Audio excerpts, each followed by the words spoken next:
Hi,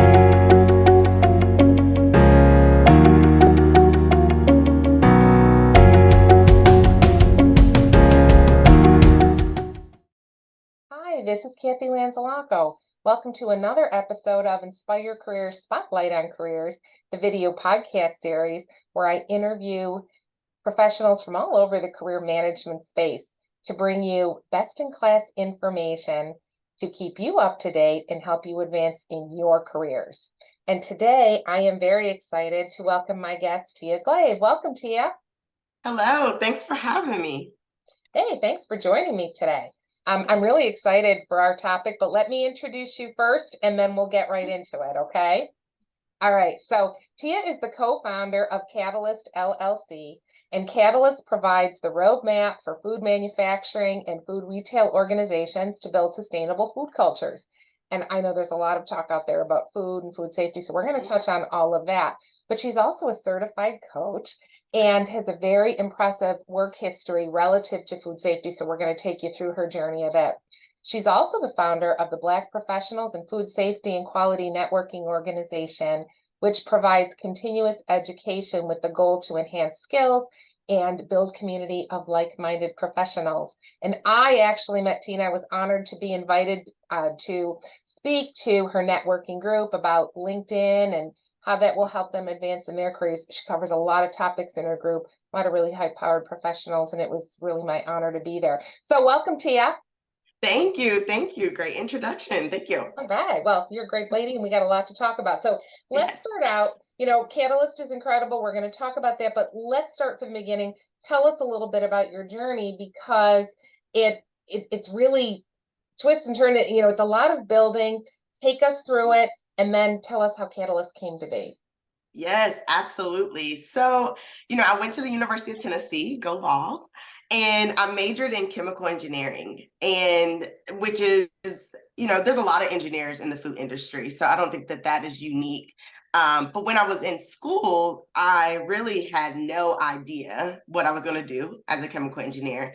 And I definitely did not know that food companies hired engineers. When I was in school, I actually co-opted and interned in the oil and gas industry. And so I spent a lot of my time in refineries. And I wasn't excited about that. And so coming out of school, I knew I wanted to do something different. I had a pre-med concentration, so I was thinking about going to medical school. But I really just tried to figure out what's next. And so I went to a very large conference that the National Society of Black Engineers put on every year, their annual convention. And they have this huge job fair where you meet all these companies that's looking to recruit engineers. And there were so many food companies there. And it just opened my eyes to, oh, wow, there are a lot of possibilities for me as a chemical engineer within different spaces that I had never really thought about. And so I interviewed with General Mills, and I loved the people that I met. I loved the culture.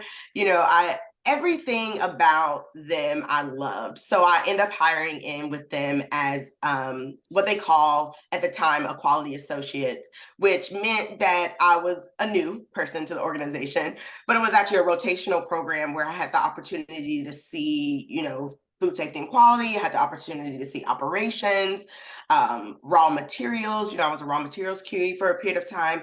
And it just allows you to get introduced to the organization, but learn about different really key stakeholders that I will be supporting as a quality engineer in the food safety and quality department.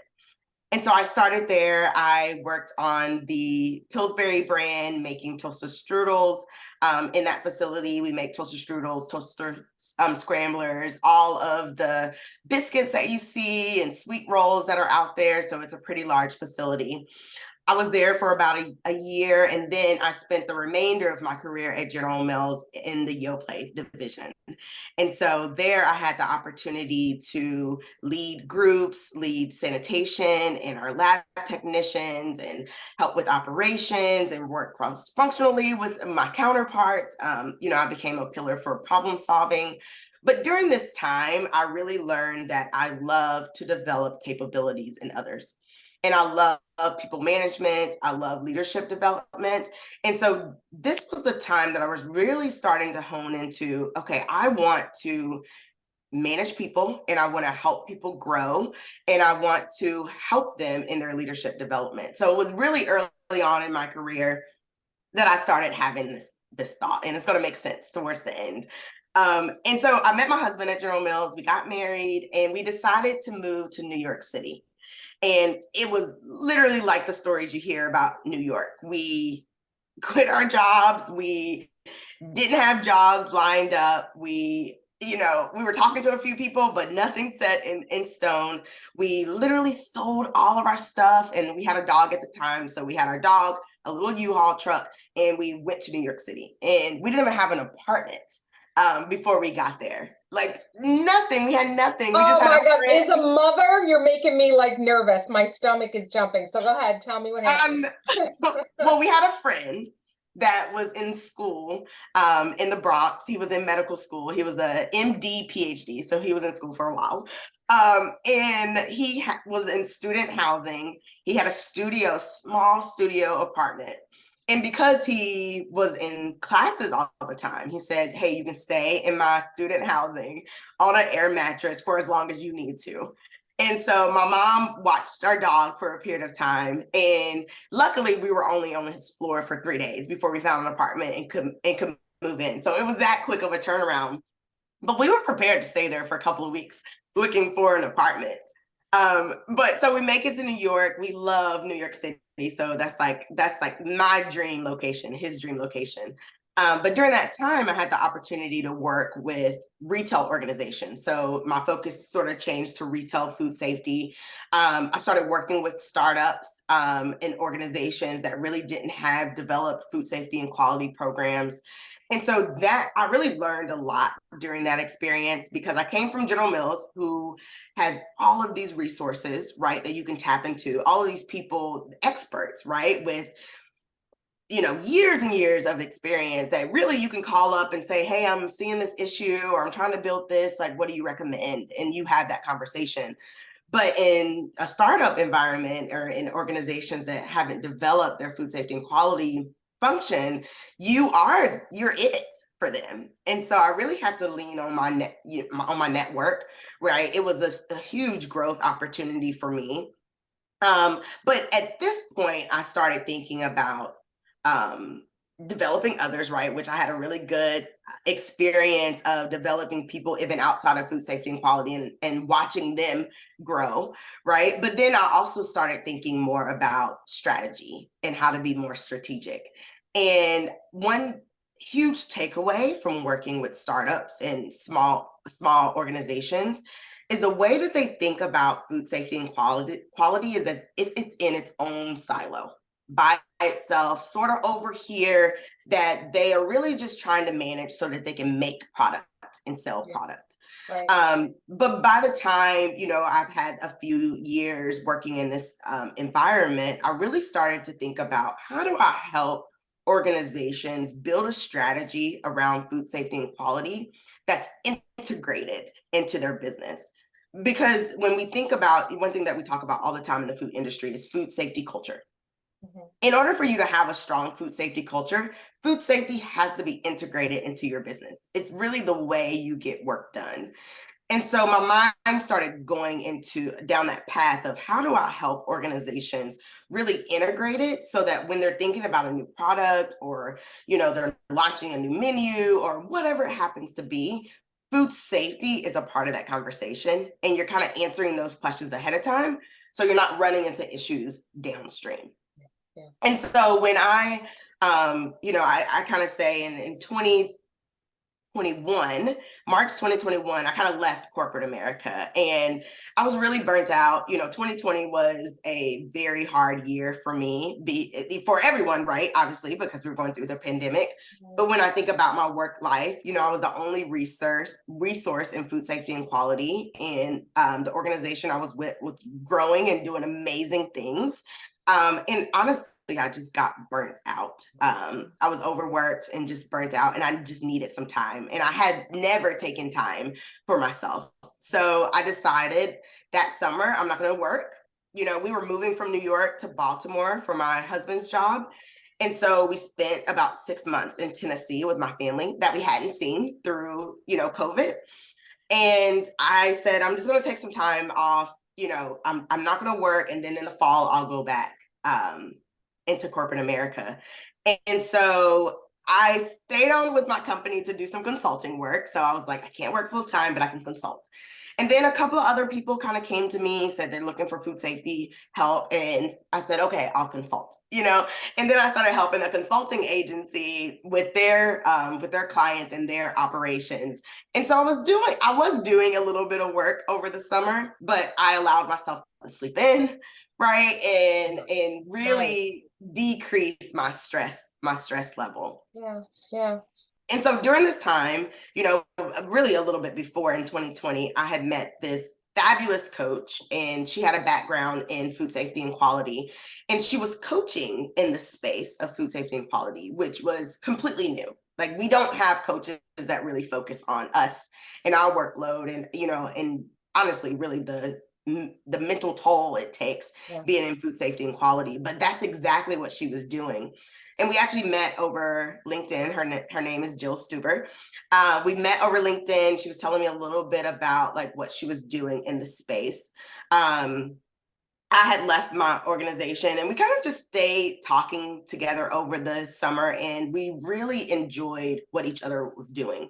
We sort of figured out through conversations that what we were doing around people development through coaching and this whole piece of strategy and making sure that people have the skills to lead strategy, we were really just talking and speaking the same language. And so over the summer, we would have conversations around, oh man, we need to do a webinar together or a workshop together or something together. But nothing really clicked until the fall timeframe. And I'll never forget, she was actually having a workshop, and it was me, her, and one other person that worked at an organization. And we were kind of talking about what each of us do in our own consulting businesses. And the woman on the call said, wow, I really need both of your services. And we said, okay, well, we can definitely get together. We'll put together a program that incorporates both of our businesses. And by the time we finished walking through that program we were building, we said, we should really be doing this full time. We should really be doing this together full time.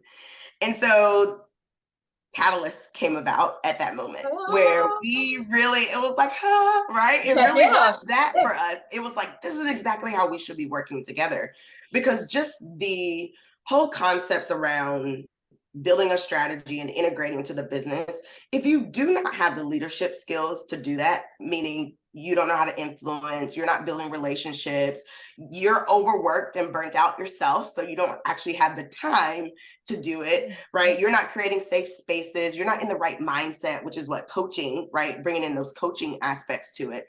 If you're not doing that and you don't have those skills, then you're not going to be able to build that strategy in your organization and that integration that we need to see around food safety and quality.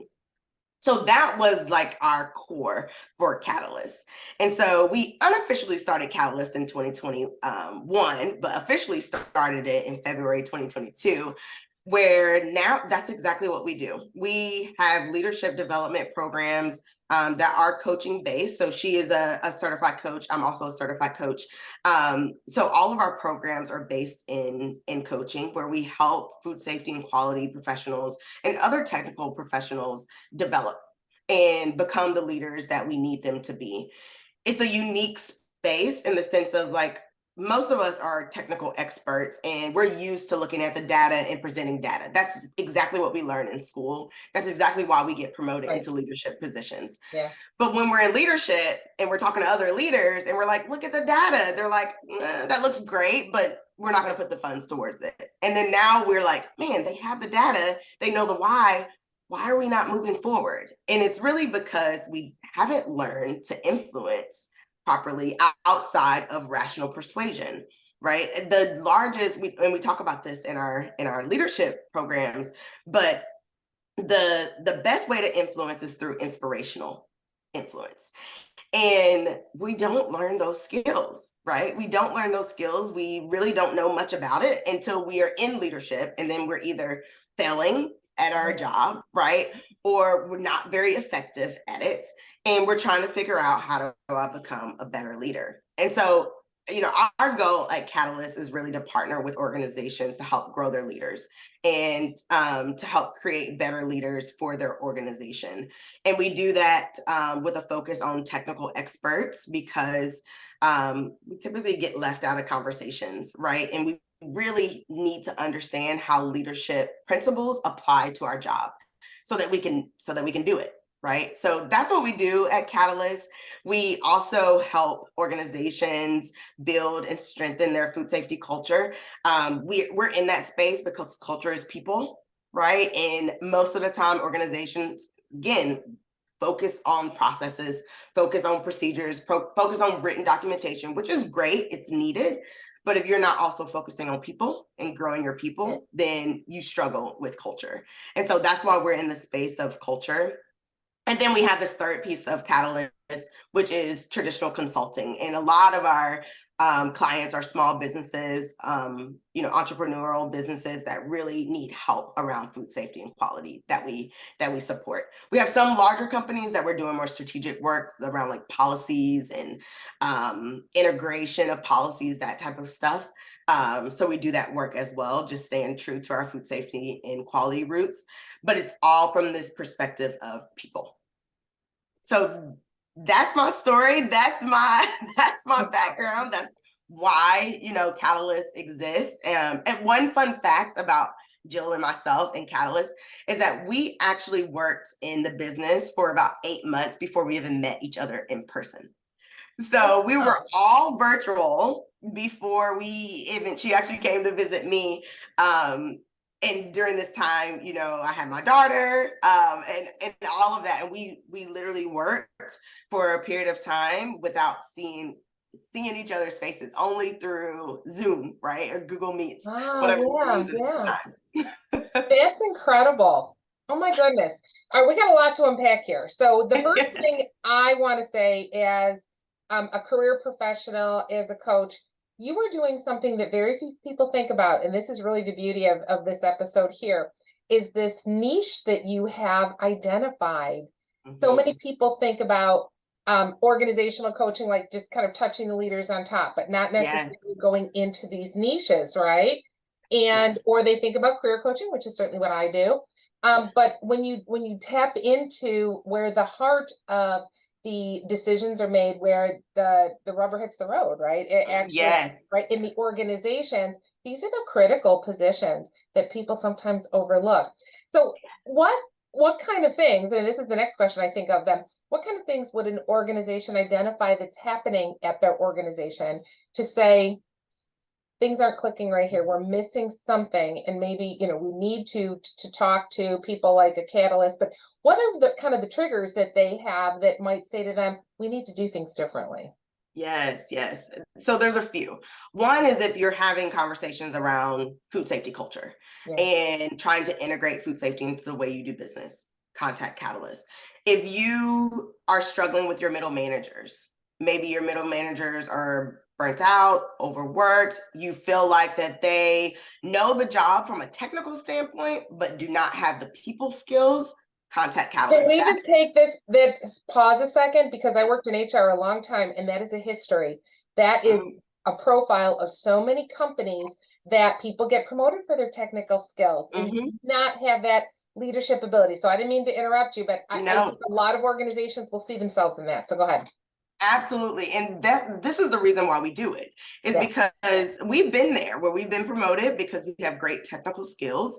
And Jill has an amazing story around this. It's the reason why she went into coaching. But, we get promoted as technical experts, and then we're expected to just know leadership. And we don't, right? Like, some of us might have some natural tendencies that works out, right? Like, I'm in that camp of, I had some natural tendencies of building relationships, and, a lot of that stuff came easy to me. But even as I grew in my career, if I had have known things that I know now, it would have just strengthened those relationships and strengthened the progress and really the development I could have given to my teams. And so we really, really focus on those middle managers, the ones that are just going into leadership because they're really in a tough spot. We call it the middle manager squeeze because they're being squeezed from the top to execute a strategy, and they're being squeezed from the bottom to not execute that strategy, right? to say, no, we don't want to do things this way. No, we don't want to change, right? No, we've been doing this, or no, I'm scared to even go down that path. Whatever happens to be, this manager is being smushed in the middle of these conversations. And so if you are an organization and you see that happening to your middle managers, Catalyst is the right resource for you. And then I would say the third one is around retention and engagement. If you are struggling with engagement issues or you really struggle with retaining talent, that's also a great space that we play in, because many times if you're looking at engagement issues or you're looking at retention issues, it's because you haven't tapped into the full potential of your people, or they don't believe the values of your organization and don't see how it's connected. Again, we're just circling back to culture, right? Contact Catalyst for that, because that's exactly where we play. Like, you can read my mind, because the next thing I was going to say to you was, today, one of the number one topics with any employer is about retaining the talent that they already have. We know this. Every organization knows it. It's all over the news. This is not news to anybody. There is such a problem keeping people. And I know, both from working in HR as well as being a career coach, when people feel that they're not catching their stride, they're not performing well, that they're not supported, and maybe they haven't been given that that coaching, the training, whatever it is, their impulse is to leave the organization rather than asking for help. Right. Yeah, because they don't want to ask for help. And even if, in a lot of organizations, they're not encouraged to ask for help. Exactly. So what I hear on my end is, when people come to me in those situations, they say, I'm struggling, I'm not supported, I just need a fresh start. Right. And rather than losing that because the money tied up in the hiring cycle and replacing somebody else. I mean, it's not cost that employers can absorb today.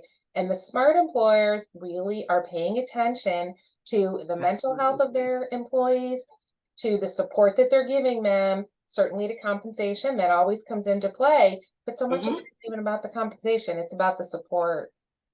Absolutely. And exactly what you're talking about. So we referenced this report by Mercer that they did for 2022 inside employees' minds. And one big thing that they showed in that report is that what employees need is shifting.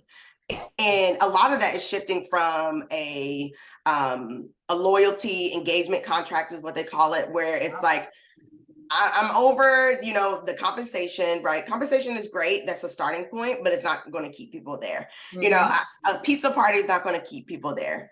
People are really moving into this space of well-being. I want my organization to ensure that I am prioritizing my well-being, that it's not taking away from my well-being, right? And having a coach and coaching in general, right, is there to help with your well-being, which is one of the reasons why we lean on coaching.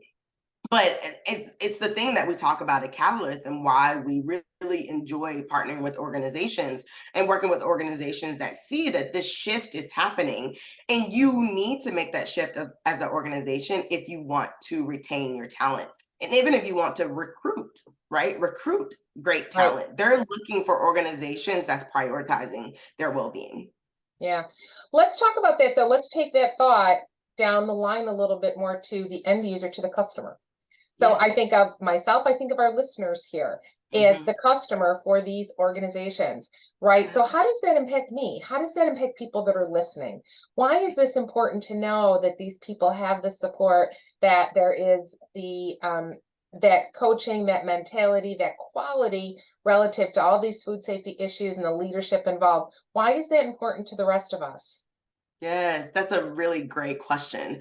It's important because what we see is that people are less burnt out. They're not as overworked. They are engaged in their work. You know, it takes a toll on a person to quit a job and find a new job, right? Like everyone would be so happy if they were in their roles, they're able to grow at the organization that they're in, they're able to get many different experiences within an organization, right? Like they feel like they have the right work-life balance for them. They're not going home and, you know, thinking, oh my gosh, I have a headache from today because of all the things that I need to do. You know, when I think about my role and being the only resource, like I felt like I was being pulled in many different directions and the work never stopped. I felt like I could not take a breather anywhere.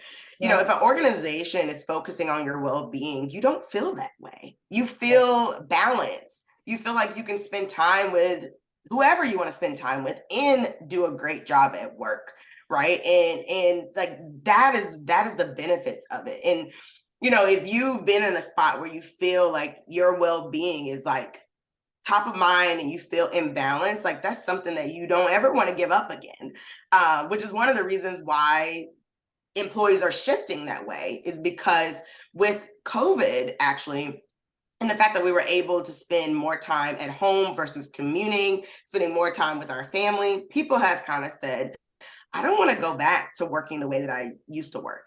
And I'm willing to take a pay cut. I'm willing to live in a different spot. I'm willing to do something different so that I can protect my own well-being. And so that's what the end user gets as a person. As an organization, you get your people, right? You get people that are engaged. And, you know, there's many stats out there, but there's data that show that if you have an engaged team, if you have a highly functioning team, if you have a team where you're protecting their well-being, then your profits are much greater, right? Your impact to the organization from the bottom line, just talking about money, right, is so much greater if you have people that are engaged, if you have tenured people, if your people feel more balanced and in line with your values and your mission. So that's what you get as an organization. And what I hear you saying too, then, you know, for the consumers, for the people that are buying the food that these organizations are producing, now, you know, you help control costs, right? Mm-hmm. You improve the quality of the food coming out. People are more engaged, so you know the processes aren't being skipped. People are paying more attention. Things are being followed through. People are less exhausted, right? But you touched on critically upon the cost savings, really, and the profitability. And that helps keep costs down, right? So as a consumer, we're coming back then and we're reaping the benefits of that in terms of keeping the prices down and so forth. We're not paying for all of that organizational turnover. Absolutely, all those things too. And tell me if I'm wrong about this, if the organization is more profitable, they can help more in the communities too, support more of the things. Maybe it's the local food banks, maybe it's other organizations mentoring, whatever it is that the organization finds important, but they do more of that, which then comes back to us as the community. So we all benefit.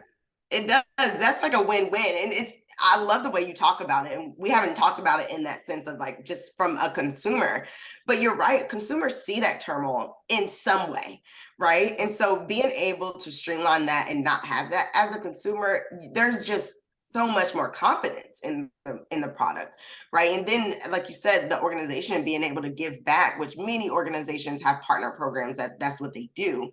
Yeah. To even be able to share that even more is so impactful. There's a lot of talk today about food safety and about nutrition and about people are much more aware of things that they're buying. And of course, when we talk about groceries and things, we talk about costs. Right. But there is more that goes beyond there, right? So as we're talking about organic foods versus non-organic and GMO and all these different things, we as consumers are becoming more educated, not to the level that, you know, that you and the other engineers and, you know, people that are doing the actual work. Now, we're not that, but we're just asking better questions which is great. As consumers. So I think that that's important for us to know. You know, the other thing you mentioned when you talk about support and coaching, I want to just take a little detour here, and I want to talk about your networking organization that you started. That to me is about really at the heart of support and coaching. So it's Yeah. the Black Professionals in Food Safety and Quality Organization. Yes. Let's talk a little bit about that. That has really taken off and it's pretty incredible. I've met some amazing people in that organization that you've begun. Tell us a little bit about that and who that's a really great fit for and who might want to consider joining.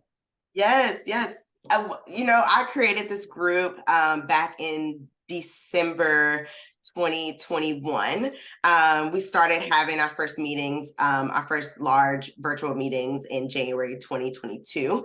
And so we've been going for about a year and a half now, and it's been amazing. And the reason why I created this space is because, just the whole idea and need to have a network of people that look like me, of people that experience the same type of, things that we experience, right, in the industry, to build a larger network, right, and to help with pipeline. When you take a look at how many Black CEOs you see in the industry, or how many Black people in leadership that you see in the industry, it's not very much. It's not very much. As a matter of fact, there was a McKinsey survey that went out, and they published the results, and it was 7% of managers were Black. And so, like, when you think about that and you think about people that's not in a manager position, it looks unlikely that you're going to get promoted, right? Particularly if you're a Black female. Yes, absolutely. If you're a Black female, exactly. Exactly. Sure. Yeah, absolutely. And so I really wanted to create a space to help with that pipeline. And a piece of that is developing the group, right? And so we have people come and speak with the group on many different development topics, whether it's leadership development or technical development. You were one of our speakers, as you mentioned, which was amazing, around branding on LinkedIn. And so we bring those topics to them, as well as having discussions about what's happening in our space and how do we learn and grow from each other. But it also serves as a actual networking group for those people. There's many people that reach out and say, "Hey, I'm looking for a new job in this area because I need to move back home." Yeah. Or, I've really been thinking about doing this type of work. You do that type of work. I met you in the networking group. Can we connect and have a conversation? There have been many of those relationships being built within the group, which I love, which is exactly what I wanted the group to do. So it's all about, like, how do you step outside of your space? How do you grow your network so you can get the development that you need and get into spaces that you need? We see that people mentor people that resemble them, right? And in a lot of ways, we think about it as, like, I'm a female, so I naturally go to Black women, and that's with everyone. That's just what we do. We mentor people, we sponsor people that we see ourselves in. And so when we think about, most CEOs being white males, they are mentoring and guiding other white males, right? It's just the natural thing to do. So, my goal is really to get us into spaces that we might not traditionally be in, so that other people can see us and say, "Oh, I do see myself in this person. Oh, this person is a great candidate for this VP role that I'm looking for, or this director role that I'm looking for." So it's not even just networking within, Black professionals, but it's also getting us out of that group and networking with our networks, right? That we can connect, that could lead to, another position or a new career, or whatever it happens to be. So that's why I created the group, and that's what the group is doing. And it's just, we're in our second year, and I'm just excited, and I can't wait to see what it grows into. Yeah, that's pretty incredible. And I tell you, I came away from that event, I was blown away by how many people showed up for an evening meeting. Yes. I'm telling you, sometimes I talk and it's like hearing crickets, depending, and sometimes it's meeting between, but there was full house, people were engaged. It was awesome, which I think says just really demonstrates the value that's being provided there. And when we Yes. post this, we're going to post the link to that so people can learn more about the group, and certainly Oh, they can contact you, and we're going to promote all that for you so that they can really feel, the people that are hearing this and are interested, they can get in touch with you and they can really see if that would be a good place for them to land. Let me ask you this. What do you foresee coming up in the world of food safety and quality? What do you see, either from an organizational perspective or the industry at large, what's kind of next on the horizon? Great question. Well, I have to say that the number one thing is around food safety culture and figuring out how do you assess your food safety culture and where you are and where you're going into the future. And then really focusing on getting there. And so, and it's the reason why Catalyst is playing in this space. Because of our background, but also that the road between where you are and where you want to go is rocky and long, and it's up and down. And if you are not focusing on people, then you're not going to get there. And I think in food safety and quality, it's funny, I was just reading about this earlier today, is that food safety culture was actually coined by Frank Giannis, who he led the FDA, and he created this book in 2009 and introduced that term to the industry. Food safety and quality professionals have been working on food safety culture for many, many years, right? He just coined it and turned it into words so that we can talk about it as a collective. And so what I found as I dove into food safety culture and really have structured my business around it is that we're trying to use the same tools that we've always been using. We're trying to focus on technical knowledge and get all these certifications and really build that aspect of us, which is awesome. We should continue to do, but we're missing the people side. We're missing the culture of food safety culture. And what I hope organizations will do and will focus on is, outside of the technical world and the things that we have to do to strengthen our businesses around food safety and quality, that we will start really prioritizing people and their well-being. And Catalyst is here to help with that process, right? We're uniquely positioned to do that with our background in food safety and quality and our expertise in coaching. And so that's what I would say, number one, the industry is talking about, and they are going. It's slow, but they are going to prioritizing people. And then I would say that we have a strong desire we talked a little bit about consumers and their education around food safety. We have a strong desire just as an industry for consumers to learn more about food safety and food safety practices within their own homes.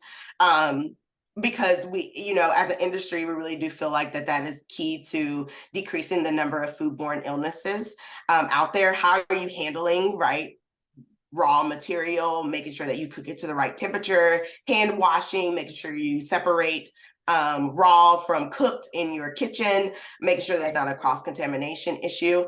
And so there's a lot of focus there. And then I would say the third focus, which people listening, they might say there's so many more, which there is, but the conversations that I've been a part of are those two. And then number three, traceability.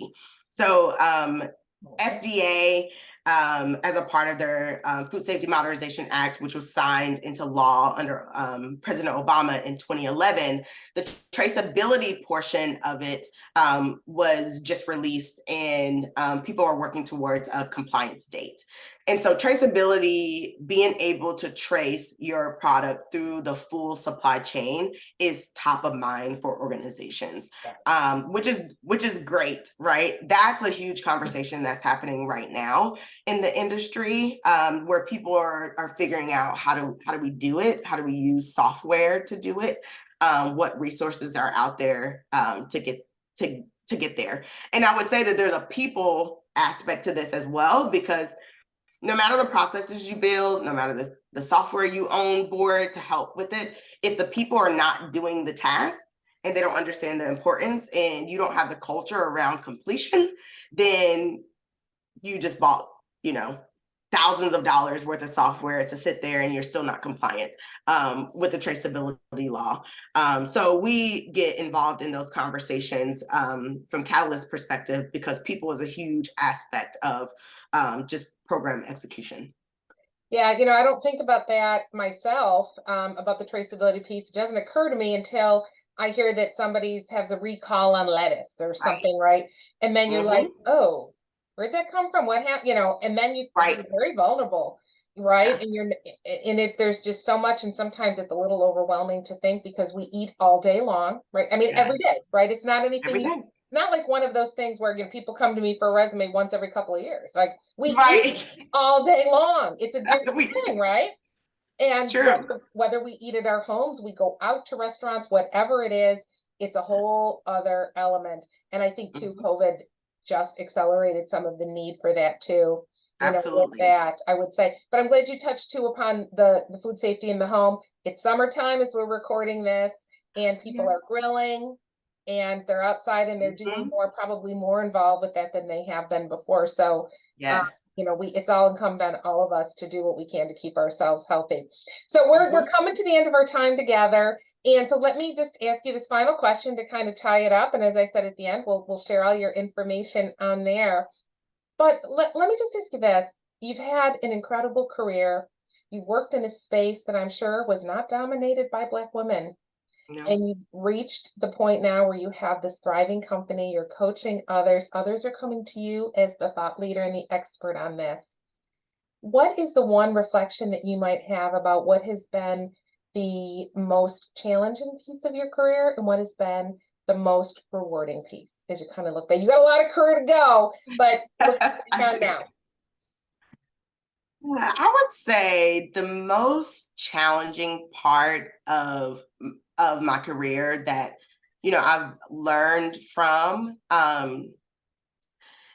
is that, and I'm sure this is not unique being in food safety and quality, is that we really do argue and debate our stance often. And hopefully that will also change with food safety culture. But we're constantly in conversations about why it's important to do this program or to purchase this piece of equipment or software or to do this or to invest here. We're always having those conversations. And so that within itself is challenging. But even as you think about me being a Black woman and, when I think about my role in corporate America and also having that aspect to it, where, I think about this one story which has inspired me, but at the time it was so challenging that, I'm having a conversation with, at the time I sat on a senior leadership team. So I'm having a conversation with really my peers, and I'm in this conversation about why it's important for us to do something around food safety. And our co-packer at the time was very difficult to work with, and an internal person kind of said, oh well, I think that this co-packer leader is an engineer, so he thinks more logically about things. And you all now know my story. So I was able to respond and say, well, I'm an engineer. And then, so of course, everyone in the room was like, oh my gosh, I can't believe he just said this to her. Right. But like, that is challenging where people assume, right? I don't know. Is it because I'm a woman? Is it because I'm a Black woman? Is it because, I don't know. Why did you assume that I wasn't an engineer or that I couldn't think logically, about a situation? And so, many leaders, that's really hard, especially when you don't have a supporting culture. I would say that's probably the most challenging in my career. The most rewarding, though, is when you are surrounded by an awesome culture and awesome people that values you and values your expertise. And it doesn't mean that you're still not debating your point and having conversations, and you don't win every situation, right? We know that, but the support is there and the respect is there, and the way you're able to grow and develop and a culture that is supportive and respectful, and it empowers you to step into unknown spaces, and you have that psychological safety, that has been the most rewarding in throughout my career. And even now, with my business partner and the relationship that we have to grow the business, it's so impactful. And one of the reasons why we want to give organizations this, we want to get to help them develop that culture, because the impact that people make when they feel supported and respected and they have this psychological safety, the impact they make is so great compared to if you're in a culture where, for whatever reason, like they don't respect your position, your expertise. Yeah, it comes down to, the theme for everything we're talking about is about culture. It's about value, people. If I had to narrow down our time together, the word that you probably said most is people. Yeah. And so from people being valued, being recognized, being supported, being promoted, and not only for yourself, but the people that you support. And we talk about this from the end of even just mentioning the consumer too, just being aware of everybody along the entire chain. But you're right. Everything begins and ends with people. And I think that's where we're going to end our conversation for today, if that's okay. Absolutely. That definitely wraps up like the most important thing, people. All right. Well, Tia, thank you so much. I know how busy you are, and I'm so very grateful that you took this time to share this. This is a conversation that of all the guests I've had, I've been doing this a couple of years, I've never had anybody in this type of niche space. I find it fascinating. I think our viewers are going to find it fascinating. And I love to hear powerful women's stories, so that's always a good one too. So I'm glad to be able to share that. We'll share the information. We'll drop all of that. Please feel free to reach out to Tia if you have any questions. If you're interested in Catalyst and you're interested in her networking group, she's very easy to talk to, and she will answer all of your questions. So thank you, Tia, so much. Thank you so much, Kathy, for having me. All right, and everyone from today, Inspire Careers, please make sure that you subscribe to our YouTube channel, leave your comments here, and until we meet again, live inspired.